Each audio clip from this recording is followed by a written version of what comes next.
เนี่ยเอาสิ่งนี้ไปเนี่ยอยู่กับสิ่งนี้นะไม่มีสิ่งอื่นแล้วอยู่กับสิ่งนี้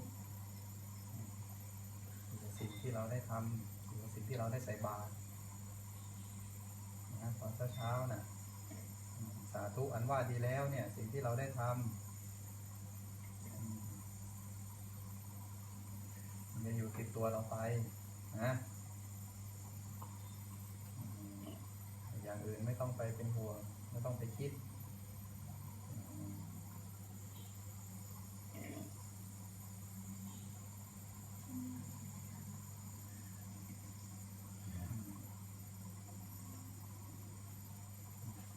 จะติดอยู่กับลมหายใจนะจะลึกหายใจออกหายใจเข้าลึกโอ้หายใจเข้าพุท